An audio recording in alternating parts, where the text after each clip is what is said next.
wasn't even a video I wanted to make, but here we are, talking about Trump tariffs in the Canadian real estate market.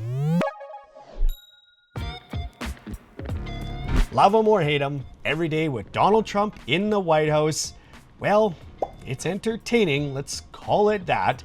This week, we're talking about another real estate agent that got fined for behaving badly, but honestly, it's pretty ticky-tack. Matilda's question of the week, what is the minimum credit score you need to buy a house in Canada? This week's best interest rates, and there's been some movement, and of course... And we may do it as early as today, or we'll wait till Monday or Tuesday. Yes, we'll talk about Donald Trump tariffs and the Canadian real estate market. This is a story of another BC real estate agent who got fined for their actions. I thought it was just in Saskatchewan where the regulators love these little ticky-tack infractions and finding real estate agents, but guess it's also true in BC. This agent faced a fairly substantial fine for saying it in their marketing, PREC, instead of Professional Real Estate Corporation. They actually used corp in one of their advertising brochures or billboards, and they still fined him for not using the word corporation. They also went after the agent because they called themselves the top realtor in the region and saying no one sells more houses than they do. They weren't able to substantiate either of those two claims with any sort of data. Who do you think you are? I am! Get it right! Fun fact, you're not gonna find this guy on a billboard because my advertising budget is exactly $0. No billboards. So instead of driving around Regina trying to find the billboard with my information on it, why don't you just click the link in the description below to book me in for a call? I do get it though, agents should be held accountable if their advertising is misleading the public. In this case here, this agent got a $6,000 fine. But hey, we can at least add this agent to our leaderboard of real estate agents behaving badly. A little side story. A couple of agents in my office faced $1,500 fines because in the footer of their website, they didn't put the name of the brokerage that they work for, even though it was in their About Me section. They fined them for every single page it didn't appear on their website. They also even go through our old social media posts to see if we've got photos of old listings we haven't taken down yet. I mean, why not use the time to go after real estate agents that are, actually doing bad things like fraud? I don't know. Maybe that's a good idea. What is the minimum credit score you need to buy a house in Canada? As with any rule, there's always going to be exceptions, and there's more to mortgage qualification than just your credit score. If you ever want me to do a video explaining kind of all the pieces that go into mortgage qualification, let me know in the comments below. The average credit score in Canada is around 650. Generally, the minimum credit score in order to buy a house in Canada is 660. Basically, that means the minimum requirements to buy a house in Canada are above average. A little side piece of information, if your credit score is 680 or higher, you're going to typically get the best interest rates available based on credit score, because again, the interest rate is not just a function of your credit score. There's a whole bunch of things that go into it, and anything higher than that, for the most part, is just for bragging rights. You know what is also above average? This terrible bad dad joke. What do you call a sheep that can sing and dance? Lady Baba. If you have a terrible joke I can use in a future episode, put it in the comments below. What are this week's best mortgage rates? Canada and the United States might be in a trade war right now, and it seems CIBC has fired the first shot in a rate war. We'll get to that in 1 second here. Let's start off by talking about insurable mortgages. The best 3-year fixed I could find, 4.09 through RFA. That is unchanged this week. The best 5-year, and this seems to be a CIBC kind of firing the first shot of potentially a spring rate war, 3.99, clearly a drop from last week.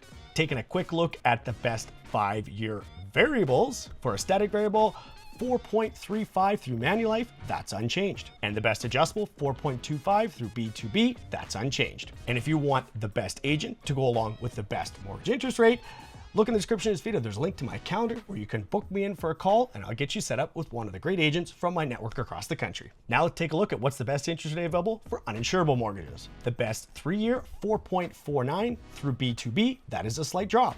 For a 5-year, I found 4.59 through First National. That's also a drop. What about 5-year variables? Let's take a look. Scotiabank has the best static variable at 4.65. That is unchanged. And Strive has the best adjustable at 4.7, also unchanged. Let's take a look at the best 5-year fixed insurable rates through the big 5 banks. The leaderboard doesn't change, but CIBC comes out swinging in first place at 3.99, clearly a drop. Bank of Montreal also dropped rates 4.42. RBC did not change, 4.59. Neither did TD at 4.74. And Scotiabank rounded out 5th place at 4.84. And now we're going to talk about it. Donald Trump's tariffs and the Canadian real estate market. Honestly, I didn't even want to talk about Donald Trump and tariffs in this week's news, but my editor said we got to talk about it. Seriously, like, do we have to do this? I don't want to do this. Fine, we'll talk about tariffs. I'm not really the type to light my proverbial hair on fire and say the world is going to end because these tariffs are coming in. I like to take a more relaxed, wait and see approach. One of the biggest reasons I didn't want to go and start talking about this too much was because just look at this timeline here. February 1st was supposed to be when tariffs would come in, and there was an 11th hour deal to pause things for 30 days. Delay a 25% tariff on nearly all goods from their countries for 1 month in exchange for increased border security. Then March 4th, we get tariffs coming in at midnight. There's counter tariffs by the Canadian government, and almost immediately there's already the talk of kind of walking things back a little bit. Canada has also won a reprieve on goods covered in a trade agreement with the US. Some carve-outs for certain industries, etc. At the time of recording, there's been even more changes. Now it looks like anything under USMCA is going to have at least a 30-day reprieve. The aluminum and steel tariffs are supposedly still coming in, again, at the time of recording. My point here is that this is an extremely dynamic situation that is basically changing every single day. So doing a hot take video and one of those doom clickbait style videos saying this is what's going to crash the real estate market, well, it's just not what I'm about. Nobody wins in a trade war, though. Congratulations, you played yourself. Yeah, most likely Canada's gonna feel the bigger impact, but it's not like the US economy is gonna walk away from a trade war unscathed. Just look at how the stock market has reacted in the United States over the last couple of days. It's an absolute roller coaster. Market sentiment, how people perceive the market, is often just about as powerful as actual market economics when it comes to residential real estate, because buying a home is such an emotional decision. If people are worried about the market, worried about their jobs, they're probably not making too many home buying decisions. If they're thinking the market is going to go great forever, well, then you get 2021, 2022, real estate go to the moon, baby. And of course, there's the impact that job losses would have on the real estate market. You're not going to qualify for a mortgage if you don't have a job, and it's pretty hard to pay for a mortgage if you've been laid off. We're also going to have the impact on new construction. You have companies that will choose not to build because of economic uncertainty, and then just the actual cost will go up if now we're taxing goods as they come across the border, which would result in fewer homes being built. Fantastic. Fewer homes getting built in a country that already has a housing shortage. That's awesome. The tariffs are also probably going to impact provinces differently, and real estate in Canada is very regional. I don't know how many times I have to stress this. Just look right now. What's happening in Toronto versus what's happening in Saskatoon and Regina.